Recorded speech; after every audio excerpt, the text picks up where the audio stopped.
Տան վերանորոգումը միշտ նման է անցյալի հետ առերեսման։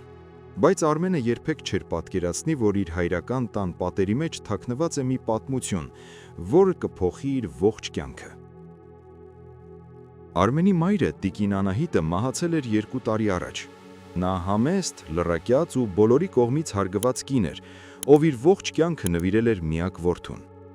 Հայրը Սուրենը մահացել էր, երբ Արմենը դեռ երեխա էր, և տանը նրանց մասին հիշողությունները սրբություն էին։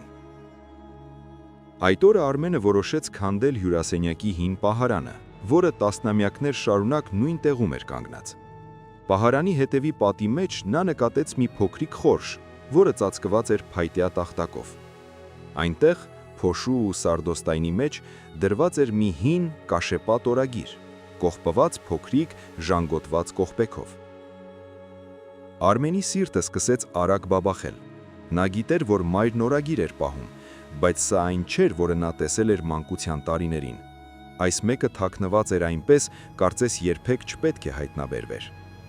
Նա զգուշությամբ բացեց կողպեքը։ Առաջին էջին գրված էր. «Սա միայն իմն է։ Ով կարդա սա իմ մահից հետո, թող ների ինձ, բայց ես այլևս չէի կարողանում այս ցավը միայնակ կրել»։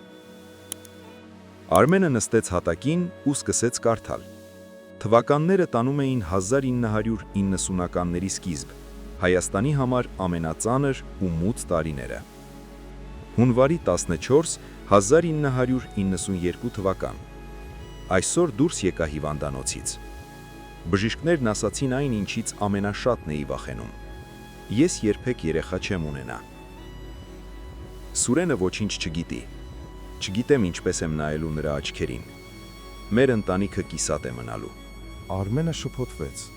Նա իրեն հիշում էր որպես Անահիտի ու Սուրենի միակ զավակ։ Բոլորը միշտ ասում էին, որ նա հոր պատճենն է։ Նա շարունակեց կարդալ։ Էջերն անցնում էին, լի արցունքներով ու հուսահատությամբ։ Եվ հանկարծ 1993 թվականի մայիսի գրառումը։ Այսօր պատերազմից լուր եկավ։ Սուրենի ընկերը Վարդանը զոհվել է։ Նրա կինը Մարիամը, ով իմ մանկության ընկերուհին էր, մնացել է մենակ, նորածին երեխայի հետ։ Նա հիվանդ է, շատ հիվանդ։ Այսօր գնացի նրան տեսնելու։ Նա ինձ խնդրեց մի բան, որը սառեցրեց արյունս։ Նա ասաց. «Անահիտ, ես գիտեմ, որ մեռնում եմ։ Խնդրում եմ, վերցրու տղայիս, թույլ մի տուր, որ նա որբանոց ընկնի։ Թող նա քեզ մայր ասի»։ Արմենի ձեռքերը սկսեցին դողալ։ Նա հասկացավ, որ խոսքն իր մասին է, բայց շոկը դեռ առջևում էր։ Նա շրջեց հաջորդ էջը։ Հունիսի 10, 1993 թիվ։ Մարիամը մահացավ։ Մենք Սուրենի հետ որոշեցինք, ոչ ոք չպետք է իմանա ճշմարտությունը։ Մենք տեղափոխվեցինք այս քաղաքը, որտեղ մեզ ոչ ոք չէր ճանաչում։ Ես ձևացրի, թե հղի եմ, հետո ներկայացրի երեխային որպես իմը։ Արմենը մեր որդին է, բայց ամեն անգամ, երբ նա ինձ մայրիկ է ասում, սիրտս կտոր-կտոր է լինում։ Ես գողացել եմ նրան իր իրական պատմությունից, բայց ամենասարսափելին այն չէ, որ ես նրա մայրը չեմ։ Ամենասարսափելին այն է, ինչ ես թաքցրել եմ Սուրենից։ Արմենը շունչը պահեց։ Ինչ կարող էր լինել ավելի սարսափելի։ Սուրենը կարծում էր, որ Վարդանը իր լավագույն ընկերն էր։ Նա չգիտեր, որ Վարդանն ու ես մենք սիրել ենք իրար նախքան իմ ու Սուրենի ամուսնությունը։ Երբ Մարիամը մահից առաջ ինձ խոստովանեց ճշմարտությունը, ես քարացա։ Նա ասաց, որ Արմենը Վարդանի որդին չէ, Արմենը Սուրենի որդին է։ Մարիամն ու Սուրենը նրանք մի գիշեր են ունեցել, երբ ես ու Սուրենը կռված էինք, ու նա գնացել էր գյուղ։ Մարիամը պահել էր այդ գաղտնիքը, որպեսզի չքանդի իմ ընտանիքը, իսկ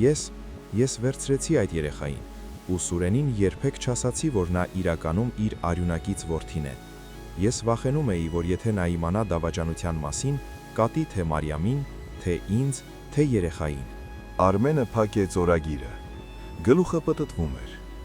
Ուրեմն իր ողջ կյանքը կառուցված էր լինելու դավաճանության ու զոհողության մի խճճված հանգույցի վրա։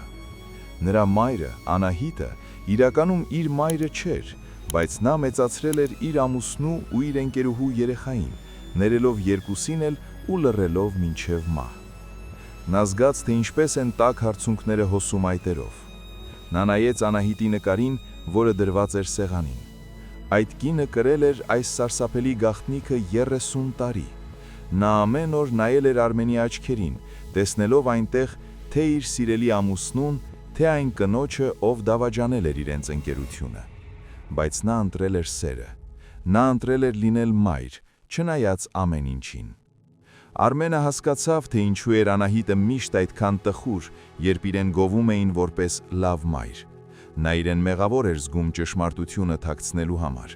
բայց միևնույն ժամանակ նա փրկել էր Արմենին այդ կեղտոտ պատմությունից, թույլ տալով նրան մեծանալ սիրո ու ջերմության մեջ։ Արմենը վերցրեց օրագիրը, մոտեցավ բուխարուն ու վառեց լուցկին։ Նա գիտեր, որ այս գաղտնիքը պետք է մեռնի իր հետ։ Անահիտը արժանի էր, որ իրեն հիշեն միայն որպես սուրբ ու նվիրված մայր, այլ ոչ թե որպես կին, ով ապրել է դավաճանության ստվերում։ Կրակը դանդաղ կլանում էր էջերը։ Արմենը շշնջաց. «Շնորհակալ եմ, մայրիկ, իմ միակ ու իրական մայրիկ»։ Այդ օրը նա հասկացավ մի կարևոր բան. ընտանիքը միայն արյունը չէ, ընտանիքը այն լռությունն է, որը դու պահում ես դիմացինիդ ցավից փրկելու համար, եւ այն անսահման ներողամտությունը, որը կարող է ունենալ միայն մարդկային մեծ սիրտը։ Երբ վերջին էջը մոխրացավ, Արմենը զգաց, որ տանոթը թեթևացել է։ Գաղտնիքը, որը երբեք չպետք է բացվեր, բացվեց միայն նրա համար, որ նա հասկանա սիրո իրական գինը։ Անցան օրեր, բայց այդ գիշերվա լռությունը դեռ ականջներումս էր։ Ես քայլում էի տան սենյակներով ու ամեն անկյունում տեսնում էի այն կնոջը, ում մայր էի անվանել ողջ կյանքում։ Հիմա ես հասկանում էի նրա հայացքի խորությունը,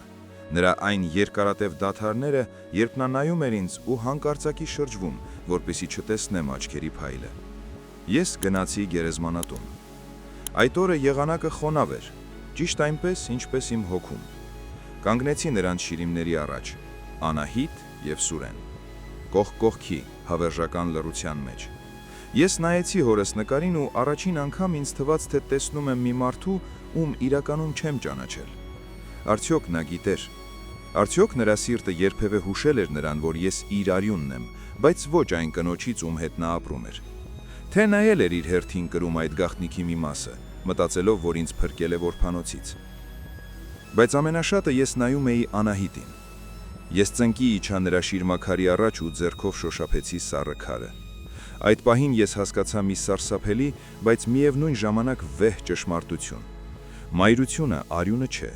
Մայրությունը այն ամենօրյա որոշումն է սիրել մի էակի, ով քեզ կարող է հիշեցնել քո կյանքի ամենամեծ ցավի ու դավաճանության մասին։ Նա ամեն օր կերակրել էր ինձ, գրկել, բուժել իմ վերքերը, տեսնելով իմ դեմքի մեջ այն կնոջ գծերը, ով խլել էր իր ամուսնու հավատարմությունը։ Եվ նա երբեք ոչ մի վայրկյան ինձ թույլ չէր տվել զգալ այդ ցավի ստվերը։ Ներիր ինձ, մայրիկ, շշնջացի ես քամու մեջ։ Ներիր, որ ես բացեցի այդ օրագիրը, բայց հիմա ես գիտեմ, թե որքան ուժեղ ես եղել դու։ Ես հասկացա, որ օրագիրը այրելով, ես վերցրի այդ բեռը նրա հոգուց ու դրեցի իմ ուսերին։ Այդ գաղտնիքն այլևս չկա թղթի վրա, այն կա միայն իմ սրտում,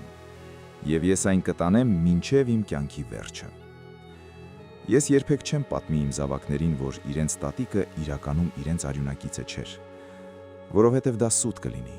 Նա ավելին էր, քան արյունակիցը։ Նա այն հողն էր, որի վրա ես աճել էի, այն ջուրն էր, որով ես սնվել էի։ Տուն վերադառնալիս ես տեսա հարևանիս, տարեց տիկին Գոհարին, ով միշտ ասում էր. «Արմեն ջան, դու այնքան նման ես մորդ բնավորությամբ»։ Ես ժպտացի ու առաջին անգամ չուղղեցի նրան իմ մտքում։ Այո, ես նման եմ նրան։ Ես ուզում եմ նման լինել նրան։ Ես ուզում եմ սովորել ներել այնպես, ինչպես նա ներեց, սիրել այնպես, ինչպես նա սիրեց, անմնացորդ ու առանց պայմանների։ Մարդիկ ասում են, գաղտնիքները սպանում են մեզ, բայց երբեմն գաղտնիքները մեզ պահում են միասին։ Այդ օրագիրը երբեք չպետք է բացվեր, բայց այն բացվեց, որպեսզի ես տեսնեի լույսը, ամենամութ անցյալի միջից։ Ես մտա տուն, փակեցի դուռը ու նայեցի հայելու մեջ։ Ես տեսա մի մարդու, ով այլևս չէր վախենում իր անցյալից, որովհետև անցյալը միայն հիշողություն է, իսկ սերը հավերժություն է, որը սկսվում է հենց այնտեղ, որտեղ մենք դադարում ենք հարցեր տալ ու սկսում ենք պարզապես շնորհակալ լինել։ Շնորհակալ եմ քեզ, մայրիկ, որ ընտրեցիր ինձ։ Շնորհակալ եմ, որ լռեցիր։ Շնորհակալ եմ, որ եղալ իմ աշխարհի ամենաամուր պատը։ Հիմա ես գիտեմ ով եմ ես։ Ես քո որդին եմ։ Եվ դա միակ ճշմարտությունն է, որն իմաստ ունի։